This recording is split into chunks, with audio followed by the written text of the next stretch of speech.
So let's start with a question. What do you think the number one reason is that startups fail? You probably thought maybe lack of money or team issues, which are definitely top issues. But according to CB Insights, the number one reason that startups fail is they make products that no one wants. The Segway, right? Segway was a product that had a lot of investors, but it really didn't take off. So you might be saying to yourself, how can I prevent this? That's a good question. To reduce risk of this happening, you do something called customer discovery. The best way that I've found to explain customer discovery is through a kind of odd example. Here goes. Let's say your friend asks you to host a group of people for dinner. It's summer, so you decide to have a socially distanced cookout. You lay out the spread of burgers and dogs and wings and ribs. People show up, nobody eats anything. You find out later that they were all vegans. You made the assumption that they would like what you liked, but you were wrong. You wasted a ton of ribs, and you've probably pissed off a lot of vegans. So what could you have done to avoid spending all that time and money preparing food that nobody wanted? Well, you could have had a conversation about typically what they like to eat. Not ask them what you should have for dinner, but have a better understanding of what they do on a daily basis. This conversation would have allowed you to see that you were making an invalid assumption, i.e., they would like meat. This is the key to customer discovery, testing assumptions to see whether they are valid or invalid. When you act on an invalid assumption, you create risk for your business, and smart entrepreneurs do whatever they can to reduce risk. You reduce risk by building something that you know people want, not that you think that they want. Customer discovery is a process that helps you figure out a ton of amazing stuff. For example, it helps you figure out what the problem is, who has it, when they have it, where they've looked for solutions and where they fall short, and if they would be willing to pay. So how do you do it? Another great question. It's best to illustrate with an example. Let's say you assumed that there was a need for an app to help people eat more healthy.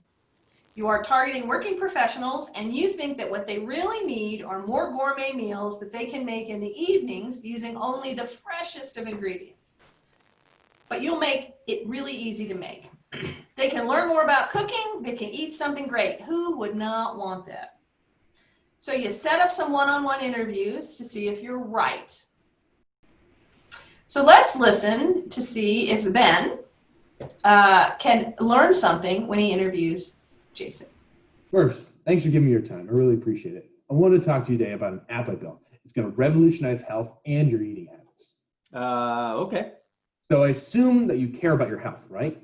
Yeah. Oh, great. So eating healthy is important to you, right? Sure, when I can. You know, life is pretty busy with 2 kids and all. Yeah, well, we're all busy. But I bet you'd be interested in an app that can help revolutionize the way you eat, right? Help you make gourmet meals. They're healthy and low calorie. Well, let me show you how it works. Sure. First, you just have to sign in, and if you forget your sign in, don't worry about it. You can retrieve it. Then, I'm really into privacy. So I've built multi-layer authentication with Java using implicit intent. We all know how important privacy is, right? Implicit intent? So after you log in, you just have to put in all your favorite foods. All of them? And then there's an AI routine that uses the machine learning to match you up with your specific profile and the foods that you need. So it lets you know exactly what to eat and when. It tells me when I can eat?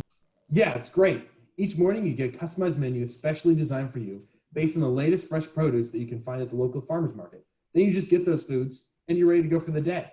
Wait, I have to buy food every day at the farmer's market? Really. It's all laid out. It has step-by-step recipes too. And there's a chat room where you can talk with everyone else about your health journey. Not sure I want to share my health journey with people I don't know. No, it's great. You'll love it. Lots of people do it, and it's really helpful in meeting your dieting goals. Bro, I'm not trying to diet. Wait, but you're trying to get healthy, right? You care about your health. Of course, yeah. Well, you'll feel so much better than you do now. And you can sign up for newsletters and that stuff too. Pretty neat, huh? Looks like you put a lot of thought into this, and you're pretty passionate about it. Absolutely. I knew you'd understand. Thank you for your time. I'll let you know when it's up, all right? Okay. So how did that go? not so great. There were a lot of false positives that Ben got.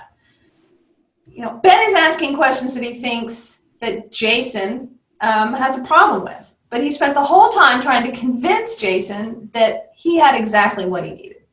This is a waste of time, and he really learned nothing. He didn't listen, he wasn't curious about his potential customer's need, and he tried to make a sale at the end. Even when the other guy said he didn't want to share his journey with others, Ben tried to convince him that it was a great thing to do and he would love it. He learned nothing that would be helpful, and in short, he kind of blew it. So customer discovery is not about validating that you understand the problem or need, right? It's not about convincing someone to buy what you're selling. Your mission is to figure out where you're wrong, not to prove that you're right. Your job is to suspend what you think and instead get inside the customer's head to understand deeply their take on the problem or the need. This will allow you to identify specific challenges or needs or hurdles that they have, and it will also help you learn about what they've already tried so that you can see what's not working and why. So let's see if Ben can try that again, but this time let's hope he digs a little bit deeper into understanding the problem from Jason's perspective. First, thank you for giving me your time. I really appreciate it. I want to talk to you today about healthy eating. I'm not trying to sell you anything, just learn a little bit more about what you think about the subject. Okay, sure. So, is it important for you to watch what you eat? Yeah, I really do try to eat healthy, and I'm doing a pretty good job, but it's especially important with kids. Great. So it sounds like eating a balanced meal is important to you. Absolutely. I'm trying to eat well and get my kids to get into this too. But kids and healthy habits have to start early. Totally. What types of food do you associate with healthy eating? Anything green, I guess. Love me some fruits. I know that it's really important to have a colorful plate, and I'm trying to do that most meals. Awesome. Sounds like you're on the right track. So if I had a mobile app that would help you build a customized meal, especially designed for you, would you be interested? Maybe. Great. I'll be in touch when it's ready. Okay, it was a bit better, but it still was not that helpful. Okay. While there was less talk about what he was planning, Ben missed a number of opportunities to dig deeper, and he had some leading questions. For example, is it important for you to watch what you eat? Asking if someone cares about eating healthy is a bit like asking if they believe in world peace. The answer is likely yes, so you really haven't learned anything.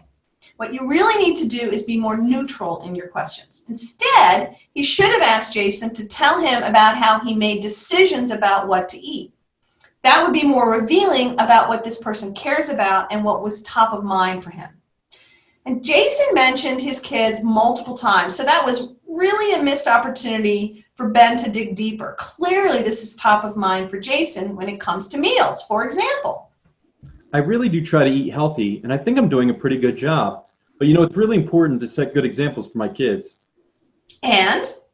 I'm trying to eat well and get my kids into healthy habits early. So, kids and healthy habits have to start early. Right. So, from this, you can conclude a couple things. Maybe he's eating okay, and maybe he's having a problem getting his kids to eat better. And doesn't really have enough information to know, so that was an opportunity for him to dig deeper to understand that from Jason's point of view. Finally, at the end, Ben jumped right back into selling when he said, if I had a mobile app that would help you build a customized menu especially designed for you, would you be interested? No. Ben has jumped all the way back to his first assumption, and he pitched a solution to a problem that Jason doesn't really have and Ben doesn't truly understand. Basically, he made the most common mistake, trying to sell something to someone that he thinks needs it, not trying to validate whether or not he needs it. So let's try one last time and see if Ben can do it better. First, thanks for giving me your time. I really appreciate it. I want to talk to you about eating. I'm really interested in what you have to say. So there's no right or wrong answers, so just give it to me straight. All right. Okay. So can you tell me how you make decisions about what you eat? Well, I really do try to eat healthy, and I'm doing a pretty good job. But it's especially important for kids. Healthy habits start early. Interesting. When you say try, what do you mean? I try and add anything green to the plate. Love me some fruits, you know. I just know that it's really important to have a colorful plate, and I really try to do that most meals. So how's it working for you? Pretty well. That's great. Tell me about what you did this morning. Ooh, gee whiz, this morning was kind of bonkers. Keisha couldn't get her shoes tied and had a meltdown. Kenny forgot to let the dog out, so after I got them in the car, we just grabbed sandwiches at Starbucks. That's where I get my coffee. You know, you got to have that caffeine with my job and all. Wow, this sounds totally busy. Well, what about yesterday? Yesterday, the kids had it together, but I had a last minute early meeting scheduled. So, we were running behind. Kids make you late for crap. So Pop-Tarts in the toaster and off we go. What about lunches? What did you do for lunch this past week? My kids get lunches at school, and those are pretty well balanced. For me, I order a salad with low-fat dressing most days and lots of veggies when we aren't working over lunch. Interesting. Well, how often do you work over lunch? Oh, I'd say maybe 3-4 times a week. Okay. Well, what about dinner? What do you do at night? For dinner, I'm usually running from soccer practice to piano lessons, but on Sundays, I try and plan out meals for the entire week, make sure there are good choices for breakfast and dinner. So tell me what you did yesterday for dinner. Oh, geez. Yesterday was kind of a crapshoot. Didn't have time to go to the grocery store to get the stuff on this list I made, so we just grabbed sandwiches at Sheetz. They have plenty of options, so the kids get satisfied, and sometimes I can talk them into buying a side of carrots. Okay. Well, what about the day before? What did you do for dinner then? The kids had soccer practice the day before, so I threw together something quickly, so I had more time with them. I've gotten to the point where we at least one night a week will eat out so that I don't have to come home and spend my time in the kitchen. But next week, I'll be right back on track. Sounds like you're a wicked busy guy, and even though you plan out meals, you can't always make it happen with your hectic schedule. Totally. No, you've been great. Could I reach out again if I have more questions? Sure. Can I bring the kids? So how'd that go? Much better. Let's talk about what Ben did and what he learned. First of all, he listened and he dug deeper. When Jason said he tried, Ben asked for specifics. In short, what we learned was Jason wants to eat healthy. He tries to influence his kids. He makes weekly menus, but his work schedule combined with kids' after school activities leaves him no time to buy or cook the food for the menu he's planned. Breakfast and dinner are most problematic. Kids are good for lunch, Jason not so much. The kids don't really care, but Jason's not happy about the long-term impact of this on his kids. So what does this mean for Ben's solution? Ben must create a solution that takes into account Jason's current workday, and it aligns with the ebb and flow of the week, so Jason must be able to easily adapt on the fly. It mustn't require that Jason go to the store daily for the freshest of ingredients, and it has to satisfy both him and his kids. So Ben has learned that his original solution wouldn't really work for Jason, and that's okay. He won't know exactly what to do to meet Jason's need at this point, but he's building an understanding of what is called design criteria. That is, the must-haves and the must-nots based on customer needs that he needs to put or not put into his solution. In customer discovery, you're not asking the customer what features they want or what should be included. That is your job. Instead, you're gathering data so that you can build a solution that you know that they need. Customer discovery also helps startups figure out the motivations and words that they can use to target their customers in their messaging. For example, the message to Jason as a customer is not helping him to eat healthy. It's helping him to find ways his whole family to eat better, with an emphasis on the kids, creating good habits and simplicity.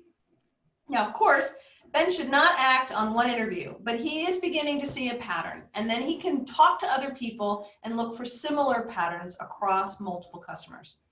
Ben also has some other assumptions that he needs to test, like, for example, can he actually make a gourmet meal easy to make? And can he make one meal that satisfies both parents and the kids? But he's on his way. He's identified patterns. He's looking to see who's has them, and he's building a better understanding of what he needs to do to match his solution to a specific target market. So now it's your turn. For your class sprint, you are talking to other students currently taking online classes. Your job is to put aside what you think and to create some open-ended questions that you can use to get in the head of the other person. So great questions to include in your interviews are things like, that's interesting, tell me more. Why? And you can ask why multiple times because you're trying to get at the root cause of the problem. Also ask for examples like Ben did in the last interview.